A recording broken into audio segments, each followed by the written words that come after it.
네, 공인중개사 법령 및 중개실무 기초과정의 이제 마지막 시간은요. 121페이지에 보시면 이제 마지막 6번째 챕터로 경공매 실무 부분입니다. 엄격하게는 중개실무하고는 구분되는 부분이지만 매년 고정적으로 두 문제가 출제가 되는 부분이고요. 개업공인중개사가 이 경공매 관련된 실무에 대해서 숙지하고 있어야 되는 이유는 그렇죠. 우리가 이미 공인중개사법 공부할 때 봤었는데요. 공인중개사법이 14조에서요. 공인중개사법이 14조에서 1항을 통해서는 법인인 개업 공인중개사가 할 수 있는 업무의 범위를 제한적으로 규정하는 내용을 두고 있었습니다. 그래서 14조 1항이 법인인 개업 공인중개사가 중개업 외에 부동산 관리 대행할 수 있다. 부동산 컨설팅 상담할 수 있다. 개업공인중개사를 대상으로 경영기법 경영정보 제공할 수 있다. 주택과 상가를 분양 대행할 수 있다. 주거이전 부수의 용역을 알선할 수 있다. 그렇게 법인의 업무 범위가 나왔었죠. 이어지는 공인중개사법 14조 2항이요. 공인중개사법 14조 2항이 개업공인중개사는 민사집행법상의 경매나 국세징수법 등의 공매와 관련하여서 그 경공매 권리 분석이나 취득의 알선 그리고 매수 신청 및 입찰 신청을 대리하는 행위를 할 수 있다라고 허용하는 규정을 두고 있습니다. 그게 개업공인중개사가요. 경공매 관련 업무 수행할 수 있다는 것이죠. 그런데 바로 이어지는 14조 3항은 2항이 일단은 개업공인중개사에게 경공매 관련 업무를 허용을 했는데 할 수 있지만 만일 개업공인중개사가 민사집행법상의 법원 부동산 경매요. 법원 부동산 경매 대리 행위를 할 수 있는데 이 법원 부동산 경매 대리 행위를 하기 위해서는 대법원 규칙이 정하는 요건을 갖추어서 법원에 등록을 하고 그 감독을 받아야 할 수 있다는 조건을 공인중개사법 14조 3항이 규정하고 있었죠. 그래서 이제 중개실무편에서 법원 부동산 경매 절차와 관련해서 한 문제, 그리고 개업공인중개사가 변호사나 법무사 자격증 없이 경매 대리 행위를 하려면 이 대법원 규칙이 정하는 요건을 갖추어 법원에 등록을 해야 되니 대법원 규칙상의 등록의 요건과 절차, 대법원 규칙상 등록한 개업공인중개사가 경매 대리 행위를 행할 때 준수해야 될 의무와 책임 등을 가지고 한 문제가 출제가 된다. 그래서 관련해서 두 문제가 출제가 됩니다. 자, 이제 개업공인중개사는 변호사나 법무사 자격증이 없다 하더라도 법원 부동산 경매 대리 행위를 대법원 규칙상의 등록만으로도 할 수 있게 되었죠. 그러나 할 수 있다 하더라도 할 줄 알아야 할 거잖아요. 그래서 민사집행법상의 경매에 관해서 이제 한 문제 정도가 출제가 되는 것인데 출제가 되는 부분은 공매편보다는 법원 경매편입니다. 민사집행법이 그 근거법인데요. 원래 법원 경매 절차는 예전에는 민사소송법상의 강제집행편에 근거해서 경매 절차가 진행이 되었었는데 2002년 7월에 민사소송법에 있었던 강제집행편을 민사소송법에서 분리하여 독립한 법률로 민사집행법이라고 하는 법률을 시행하게 됩니다. 그래서 법원에서 행해지는 법원 부동산 경매는 그 민사집행법에 근거해서 이루어지는 경매를 의미하는데 법원에서 행해지는 부동산 경매는 두 가지의 경매가 있어요. 하나는 임의 경매라고 하는 경매가 있고요. 그 다음에 또 하나는 강제 경매라고 하는 경매가 있습니다. 그래서 민사집행법에 근거한 법원 부동산 경매는 임의 경매 아니면 강제 경매, 강제 경매 아니면 임의 경매 둘 중에 하나라고 하는 것입니다. 이 중에 이 임의 경매라고 하는 것은 담보물권은 경매 신청권을 가지고 있죠. 그 속성상. 그 담보권 실현을 위해서 하는 경매 절차를 일컬어서 임의경매라고 합니다. 이에 비해서 강제경매라고 하는 것은 채권자가 확보한 집행권원에 근거하여서 경매를 할 수 있는 것을 강제경매라고 합니다. 이 집행권원이라고 하는 것은 특정한 채권자가 특정한 채무자에게 급부 청구권이 있음을 인정하는 것이고요. 그에 기해서 강제 집행을 인정하는 것을 집행권원이라고 합니다. 단순히 채권자에게 급부 청구권을 인정해 줄 뿐만 아니라 그에 기하여 집행을, 강제 집행을 허용하는 것이기 때문에 대부분의 집행권원은 채권자가 법원을 통해서 확보할 수 있습니다. 확정된 법원의 판결이라든가 아니면 확정 판결은 아니지만 가집행할 수 있음을 선고한 판결, 즉 가집행 선고부 판결에 의해서도 또는 확정된 판결과 동일한 효력을 갖는 조서 같은 것들, 확정된 조서, 조정조서 같은 것들 말하는 겁니다. 아니면 확정된 지급명령, 다 이러한 집행권한은 법원을 통해서 확보하죠. 그러나 그 외에도 공증된 금전채권 문서 등도 집행권원이 될 수가 있다는 거죠.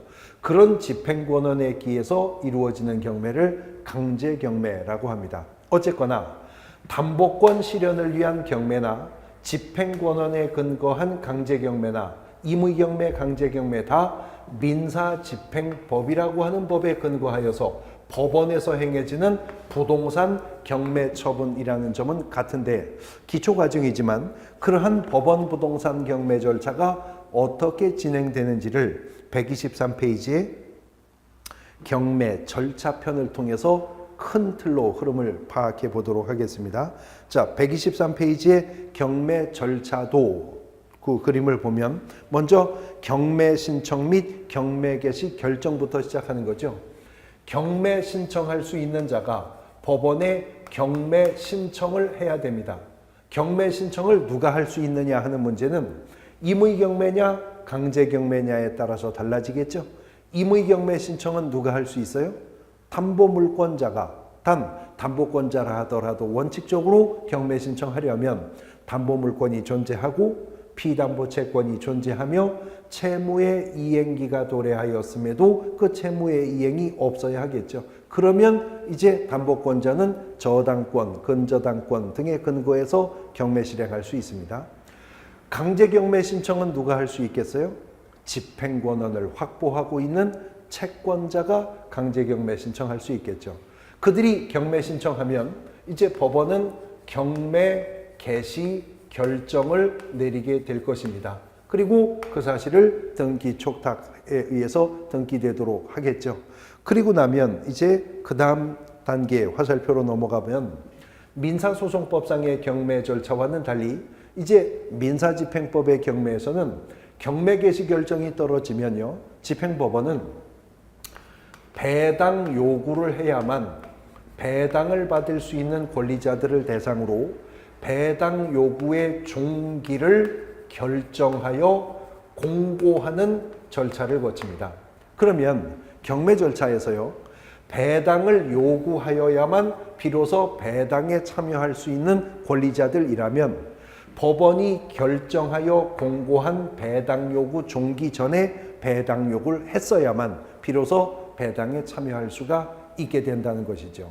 예를 들자면 앞서서 우리가 기초과정이지만 주택임대차보호법, 상가건물임대차보호법의 핵심 내용들은 짚어봤는데 주임법, 상임법상 대항력을 가지고 있는 임차인이 임대차 계약증서 원본에 확정일자를 받게 된다면 확정일자 받은 날을 기준으로 후순위 물권이나 기타 채권보다 보증금 전액을 먼저 받을 수 있는 힘, 이른바 우선 변제권이 발생한다고 그랬죠.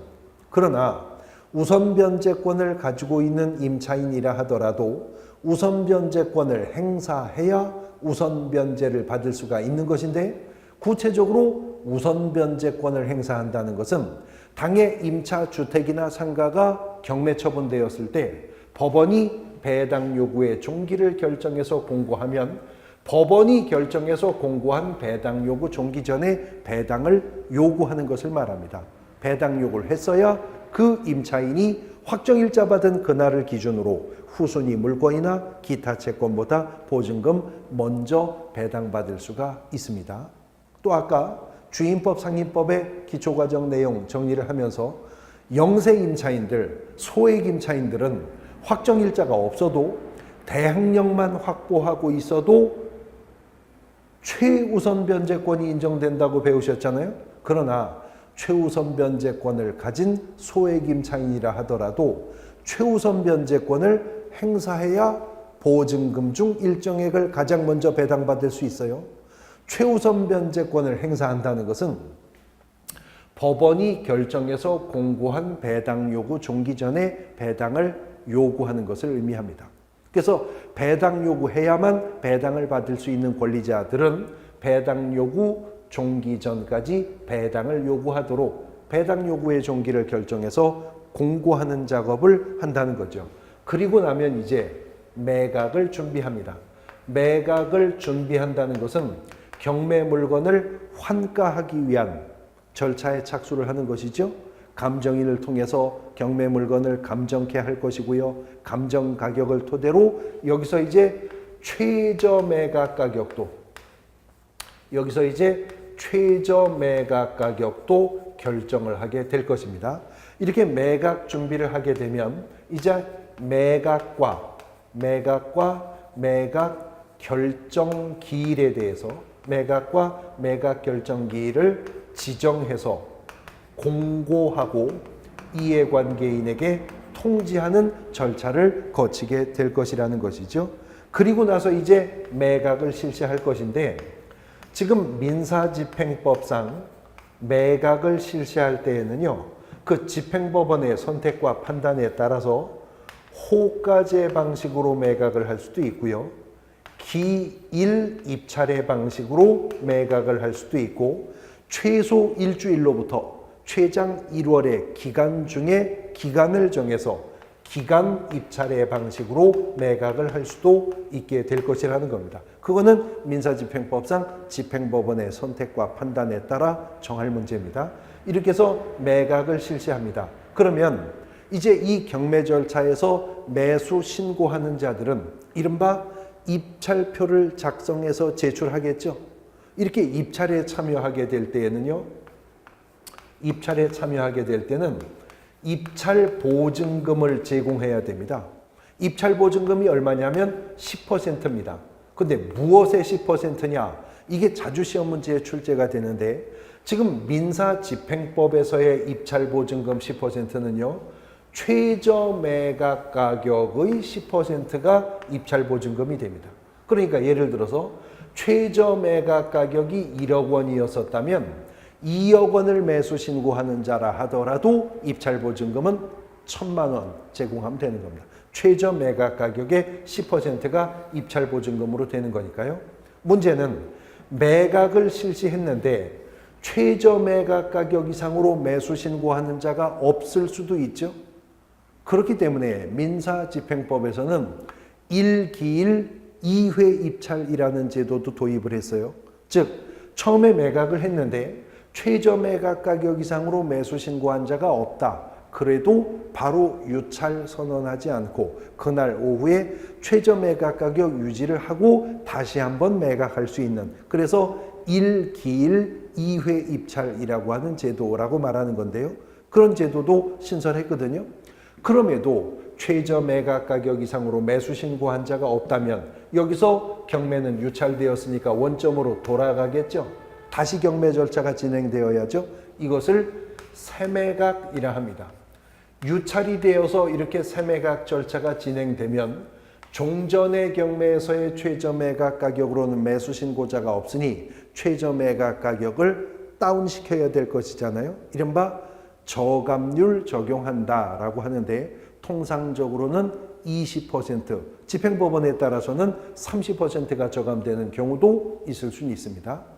자, 이번에는 매각을 실시했는데 최저 매각 가격 이상으로 매수 신고한 자가 있다면 그 중에서 가장 높은 금액을 매수 신고한 자, 이른바 최고가 매수 신고인이 나오게 될 것입니다. 최고가 매수 신고인을 결정할 거예요. 최고가 매수 신고인이란 누구를 말하는 건가요? 가장 높은 가격을 매수 신고한 자가 최고가 매수 신고인이 되겠죠. 그런데 예외적으로요, 가장 높은 금액을 매수 신고한 자가 있다 하더라도 이른바 법원 경매 절차에서는 우선 매수 청구권이라고 하는 것이 인정되는 경우가 두 가지가 있습니다. 첫 번째는 공유로 되어 있는 부동산에서 지분이 경매가 되는 경우라면 최고가 매수 신고인이 나와도 다른 지분권자에게 이른바 우선 매수 청구권이라고 하는 게 있어요.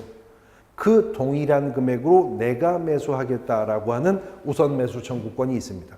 또 임대주택법상에, 일반 주택은 아니고요, 임대주택법상에 임대주택이 경매 처분되면 그 임대주택에 거주하고 있는 무주택 임차인에게 우선 매수 청구권이 있습니다. 만일 그들이 우선 매수 청구권을 행사할 수 있는 경우에 행사가 있었다면 최고가 매수 신고인은 이제 뭐가 되겠어요?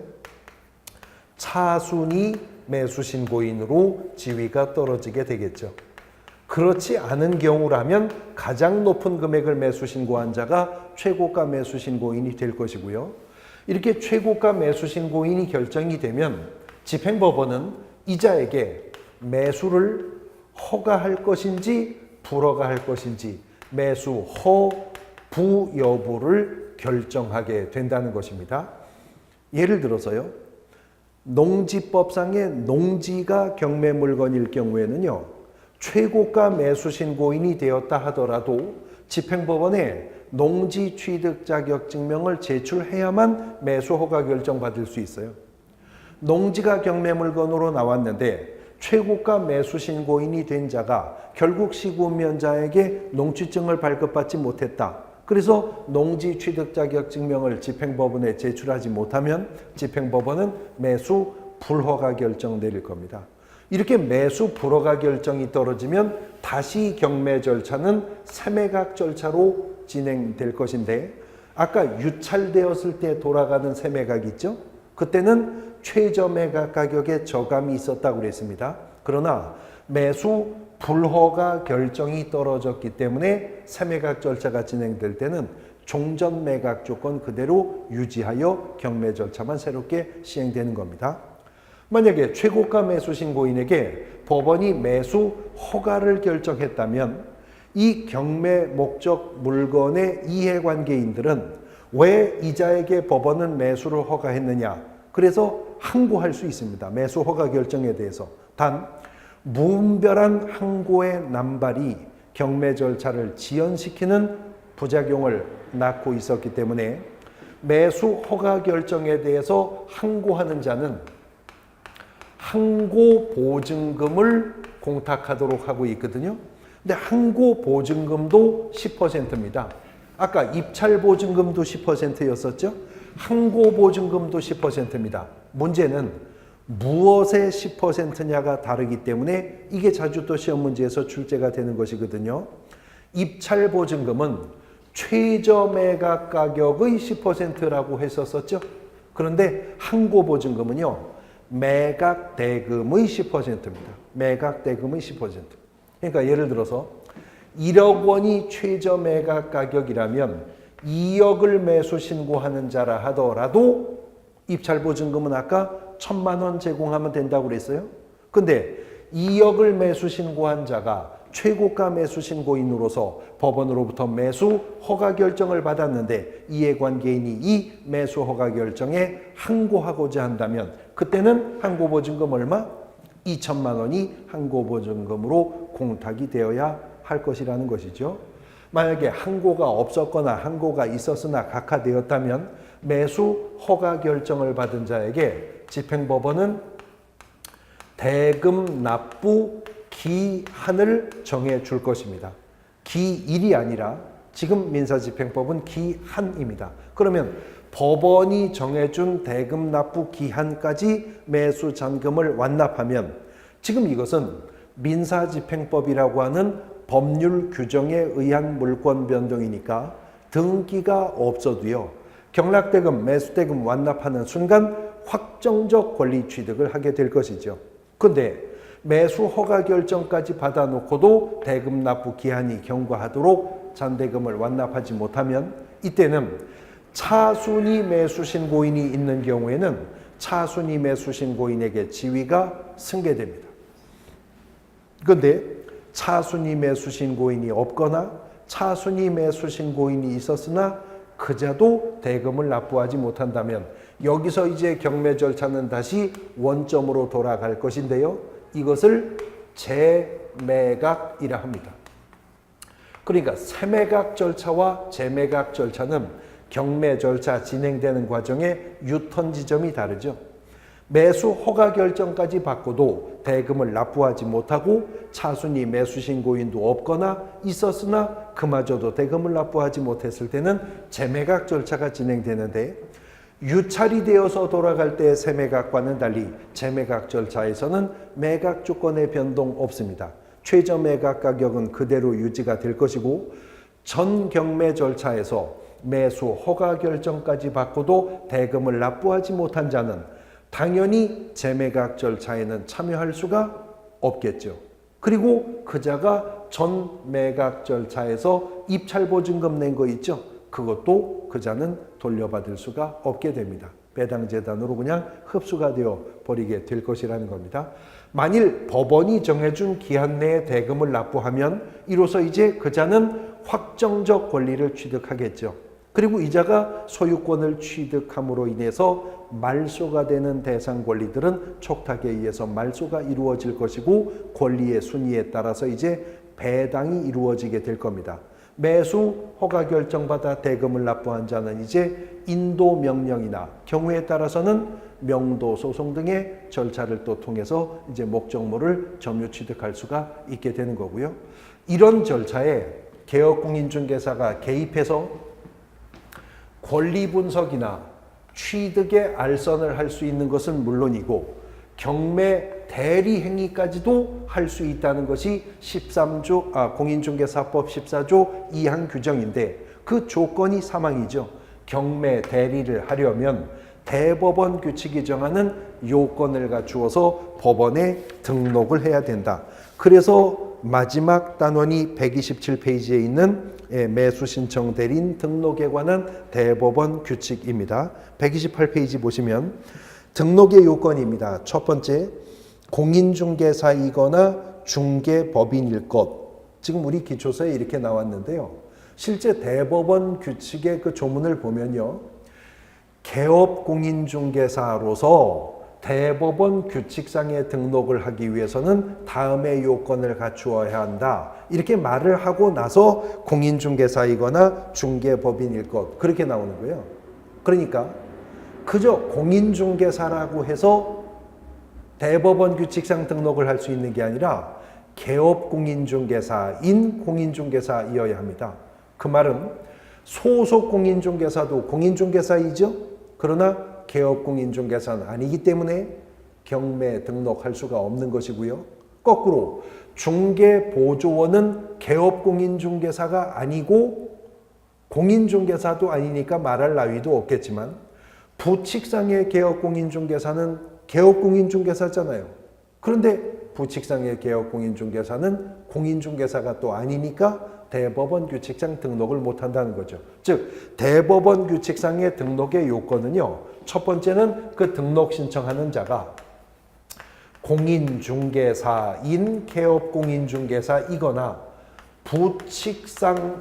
부칙이 아니라 법인인 공인중개사인 개업공인중개사이거나 법인인 개업공인중개사이어야 한다는 거죠. 부칙상의 개업공인중개사, 소속공인중개사 등은 이 대법원 규칙상 등록 못 받는다 그 말입니다. 그 다음에 두 번째 요건은 중개사무소 개설 등록을 하였을 것. 그 말은 이 안에 들어있는 거잖아요. 개업공인중개사이어야 한다 그 말이죠. 그 다음에 세 번째는 부동산 경매에 관한 실무교육을 받아야 한다는 거죠. 경매 실무교육을 받아야 하는데 공인중개사법에 실무교육이 있었었죠. 그 실무교육 말고 개업공인중개사가 대법원 규칙상 등록을 하기 위해서는 별도로 경매 실무교육이라고 하는 걸 받아야 한다는 것입니다. 법원 행정처장이 지정하는 교육기관에서 별도로 경매 실무교육을 받아야 하는데, 경매 등록을 위한 실무교육도 공인중개사법상 등록의 기준으로서의 실무교육과 마찬가지로 등록 신청일 전 1년 이내에 받았어야 합니다. 그 다음에 마지막 조건을 보면 보증보험 또는 공제에 가입했거나 공탁을 하였을 것. 무슨 말이에요? 업무보증 설정했어야 한다 그 말이죠. 업무보증을 설정했어야 한다. 근데 업무보증 설정하는 방법을 보니까 공인중개사법의 업무보증 설정의 방법과 똑같네요. 보증, 보험에 가입하거나 공제에 가입을 하거나 공탁하는 것 중에 선택한다는 거. 금액도 똑같습니다. 금액도. 공인중개사인 개업공인중개사는 1억 원 이상, 법인인 개업공인중개사는 2억 원 이상. 근데 결정적 차이점이 무엇이냐면 공인중개사법에서 업무보증은요, 등록의 요건이 아니었습니다. 등록의 기준이 아니고 등록을 하여 개업공인중개사가 되고 나서 그 다음에 업무보증 설정하는 것이었었죠. 근데 대법원 규칙에서 업무보증은 등록의 요건입니다. 등록을 신청하기 전에 벌써 업무보증이 설정된 상태에서 등록을 해야 된다는 것이죠. 이제 공인중개사나 법인인 개업공인중개사가 법원행정처장이 지정하는 교육기관에서 경매 실무교육을 수료하고 위민의 손해를 보장하는 업무보증을 설정했다면 요건을 갖추었으니까 등록할 수 있겠죠. 등록은 그 개업공인중개사가 중개사무소를 두고 있는 지역을 관할하는 지방법원의 장에게 등록을 신청하는 겁니다. 그러면 지방법원장은 경매 등록 대법원 규칙상 공인중개사의 매수 신청 대리인 등록이 신청이 되면 14일 이내에 개업공인중개사의 종별에 따라 서면으로 등록을 통지해 준다는 거죠. 그러면 이 개업공인중개사는 이제 변호사나 법무사 자격 없이도 법원 경매 대리 행위를 할 수가 있게 된다는 것인데, 법원 경매 대행을 할 때 대법원 규칙이 요구하는 또 각종 의무와 책임, 그 의무 위반에 따르는 제재 등에 대한 문제들이 이제 대법원 규칙의 강론상의 내용 등으로 펼쳐지게 될 부분입니다. 기본 이론 과정에서 공인중개사법의 절차와 비교하면서 하나하나 이제 세부적으로 살펴보실 부분이고요. 자, 우리가 공인중개사 법령 및 중개실무 과정의 기초 과정의 내용을 이제 입문서를 통해서 살펴보셨는데, 그냥 약도를 한번 그려봤다고 생각하시면 됩니다. 이제 우리가 그 기본 프레임을 잡아봤는데요. 여기서 구체적이고 상세한 부분들 내용 묶어가면서 기본 이론 과정에서는 조금 더 상세하고 풍부한 내용으로 내용들에 살을 붙여 나가면서 반복하는 학습을 또 해보도록 할 겁니다. 기초 이론 과정은 여기서 마무리하도록 하겠습니다. 수고하셨습니다.